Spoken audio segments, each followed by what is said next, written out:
예, 안녕하십니까. 8번째, 손익계산서의 구조와 이 세무계산서 중에서 매출원가에 대해서 자세하게 설명을 드리도록 하겠습니다. 손익계산서를 보시면 매출액에서 매출원가를 뺀 것을 매출총이익이라 합니다. 이 매출총이익에서 판매비와 관리비를 차감하면 영업이익이라고 하고 있습니다. 이 영업이익에다가 영업의 수익을 더하고 이익이 조금 못합니다. 영업의 수익, 영업의 손실이라기보다 영업의 비용이죠. 영업의 수익을 더하고 영업의 비용을 빼면 이걸 법인세 차감전 순이익을 하고 요 법인세 비용 차감전 순이익에서 마지막에 법인세 비용을 차감하면 당기 순이익이라고 하고 있습니다. 즉 손익계산서는 영업수익인 매출액에서 영업수익입니다. 영업수익.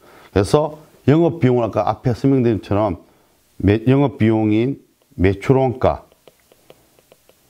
영업비용인 판관비, 판매비와 관리비를 차감한 거죠. 영업비용에서, 영업수익에서 영업비용을 차감한 것을 영업이익 또는 비용이 크면 손실이겠죠. 하고 이 영업손익에다가 영업외적인 수익과 영업외적인 비용을 빼고 마지막에 법인세 비용을 차감해서 당기순이익을 계산하는 그런 구조로 됩니다. 그래서 우리가 이제 TV에 무슨 전자에 실적을 발표할 때 4분기, 4분기 영업손익이, 영업이익이 얼마다 이렇게 하지, 발표하지, 당기순이익이 얼마다 이렇게 잘 하지 않습니다. 그래서 이 영업손익이 중요하기 때문에 먼저 보여주고 있고 그 뒤에 영업외적인 걸 더하고 빼서 당기순이익 계산하는 그런 것이 손익계산서의 구조고, 이러한 손익계산서는 기업 일정 기간의 경영성과를 나타내는 것이 되겠습니다. 자, 그래서 이 손익계산서에서 보면 매출액에서 영업비용인 매출원가를 차감하는데 요 매출원가가 이해하기 조금 어려운 부분입니다. 처음에 해결하시는 분들이나 손익계산 보신 분들은 이제 이해하기 힘든 부분이라 이 매출원가에 대해서 자세하게 이번 시간에는 설명을 드리도록 하겠습니다. 자, 매출원가라는 것은 쉽게 말하면 매출된 재고자산의 원가다 이렇게 생각하시면 됩니다. 매출된 재고자산의 원가의 합이다 이렇게 보시면 매출된 겁니다. 매출된 거. 내가 아까 재고자산은 판매하거나 어떤 그 제품 제조 과정에 투입하고자 가지고 있다 그랬죠. 이렇게 판매된 것 중에서 매출된 거에 그 원가의 합을 매출원가로 합니다. 구입한 것이 아닙니다. 구입한 것 중에서 판매된 것. 그래서 우리가 상품을 가지고 한번 잘 예를 들어서 계속 앞으로 설명을 한번 드려보겠습니다. 그래서 자, 매출원가가 없는데도 손익계산서를 보면 어떤 업종의 손익계산을 보면 매출원가 자체가 영인 곳이 있습니다. 그런 건 어떤 업종이냐? 바로 서비스 업종입니다.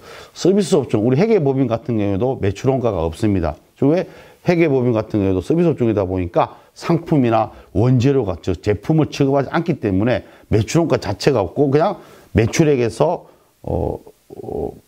매출원가가 제로다 보니까 바로 매출액이 매출총이익이 되는 그런 업종을 이제 서비스 업종이라고 하고, 이런 매출원가가 있는 업종이 도소매 업종 또는 제품을 취급하는 이제 제조업, 이런 경우가 되겠습니다.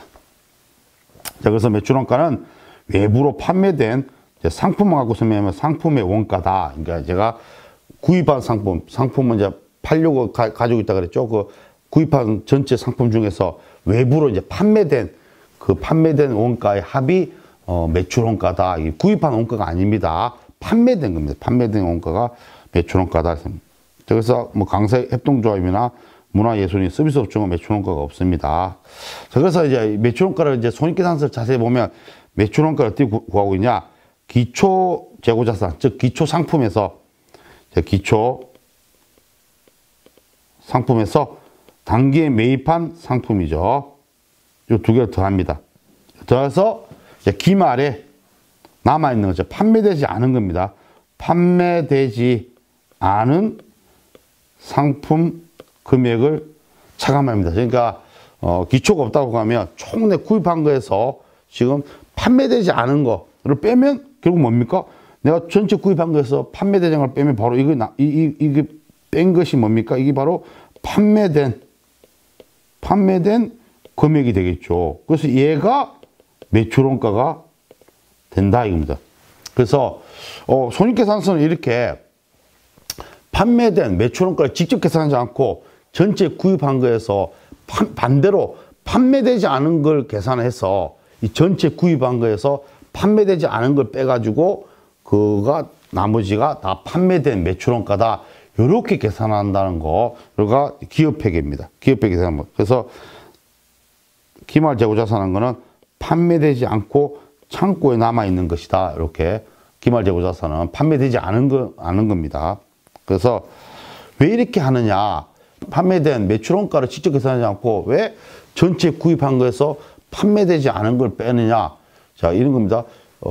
판매된 것보다는 항상 남아있는 것이 적다고 보는 겁니다. 그래서 이 적은 쪽을 먼저 계산하는 것이 편리하다. 그래서 나 전체 구입한 걸 알고 있고 이제 요 남아있는 거를 계산해가지고 전체 구입한 거에서 이 남아있는 걸 차감하면 나머지가 이제 판매된 거 되거든요. 그렇죠. 예를 들면 전체가 요만큼 내가 구입을 했다. 그 중에 창고에 요만큼 남아있다 그러면 여기 이제 기말 재고 금액이 되는 거고 요 부분이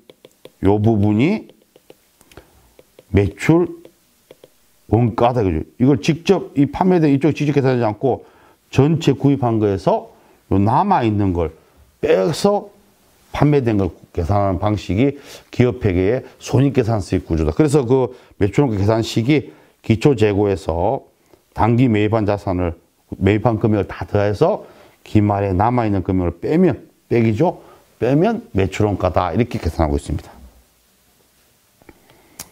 자, 그래서 이제 이걸 이렇게 설명한 것보다는 예를 들어서 한번 간단하게 설명을 드려보겠습니다. 자, 예를 들어서 강의를 개설해가지고 수강생에게 회계 교재를 이제 판매하는 회사다. 라고 가정을 해보세요. 이렇게 했을 때, 예를 들어서 이제 1년 동안 총 50건의 회계 교재를 이제 강의를 해야 되니까 회계 교재를 50건을 건당 10,000원에 이제 구입했습니다. 1년 동안 총 구입하고, 그 다음에 1년 동안 보니까 40건을 팔았어요. 강의를 통해서 40건을 이제 판매했다. 근데 판매할 때 건당 20,000원에 판매했다. 자, 이런 회사의 손익계산서를 한번 계산해 보겠다. 이거 예를 들어 가지고 한번 천천히 설명드릴 테니까 한번 이해해 보시기 바랍니다. 자, 그럼 일단 손익계산서에 매출액이 나오죠. 매출액이 됩니까? 매출액은 40건을 판매했으니까 얼마에? 건당 20,000원에 판매했으니까 80만 원이 매출액이 됩니다. 영업수익입니다. 아까 손익계산서에 매출액이 80만 원이고 거기서 매출원가를 빼야 이제 매출총익이 나온다 그랬죠. 자, 그래서 이 매출총익을 한번 계산하는 겁니다. 그래서 일단 이 매출액은 계산이 됐습니다.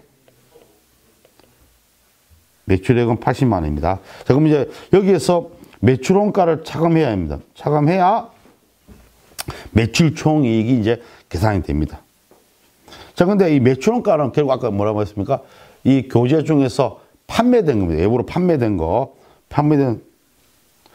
이 40건에다가 그냥 바로 일반적으로는 10,000원을 왜 건당 10,000원을 구입했다고 했죠? 그래서 판매된 게 40건이니까 10,000원을 곱해가지고 40만 원을 이게 판매된 매출원가가 되겠죠.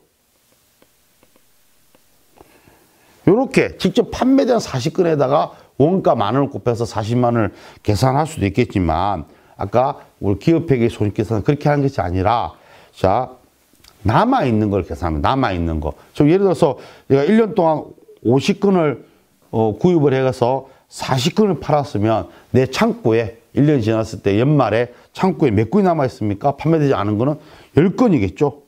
10건. 그 창고에서 이제 실제 10건을 갖다가 이제 카운팅하면 되겠죠. 창고에 가서 몇 건이 남아있을까 이렇게 세보니까 10건이 남아있다 이거예요. 자, 근데 10건을 보면 이 구입가가 건당 10,000원이었지 않습니까? 그럼 이 금액은 지금 기말 창고에 남아있는 기말 재고 금액은 10만 원이 됩니다. 자, 그래서 이제 앞에 가보시면 앞에 아까 단기에 총 매입한 거가 있고 거기서 기말에 남아있는 자산을 뺍니다. 자, 그래서 단기에 총 구입한 건 얼마입니까? 50건을 만원 샀으니까 50만 원입니다. 여기서 기말 창고에 남아있는 거 지금 10만 원을 차감하면 얼마가 나옵니까? 바로 40만 원이 나온다.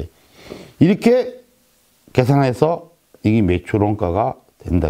직접 40건에 만 원을 곱해서 40만 원을 계산을 할 수 있겠지만 이거는 이제 간단하기 때문에 쉽게 되지만 복잡한 경우는 이렇게 되지 않습니다. 그래서 일단 구입한 원가는 다 알 수 있습니다. 매번 구입할 때마다 생계사 받아가지고 우리가 이제 장부를 정리하다 보면 1년 동안 내가 총 구입한 50만 원 금방 알 수 있습니다.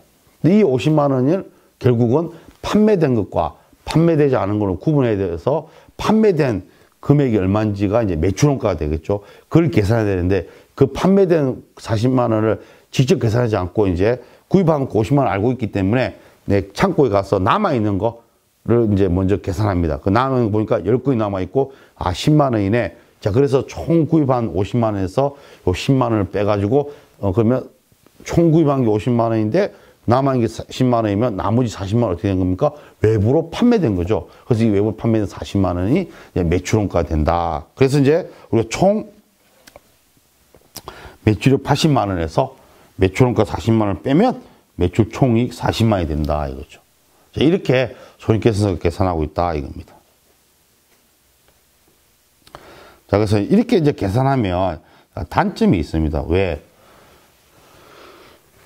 자, 남아있는 걸 다 빼다 보니까 나머지는 다 판매됐다고 보는데 사실 실제적으로 도난 나가거나 또 없어질 수도 있습니다.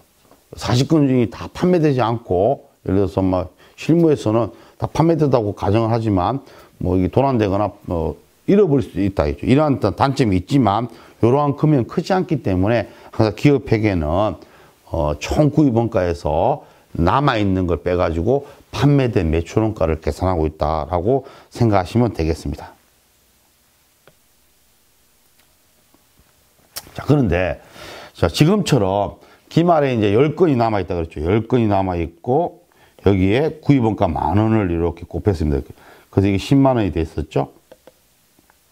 자, 근데 예를 들어서 아까 지금처럼 이 50건을 만 원에 일괄적으로 구입하는 것이 아니라 이 어떤 구입 가격이 다 틀리다 가정을 해보시죠. 구입 가격이 50건의 가격이 예를 들어서 처음에 한 20개는 9,000원에 내가 매입을 했다 가정을 해보는 겁니다. 그리고 나머지 또 15개는 11,000원에 구입하고 또 나머지 15개는 이제 만 원에 구입하고 이런 식으로 이제 20건 15개 다 이게 뭐 틀리다.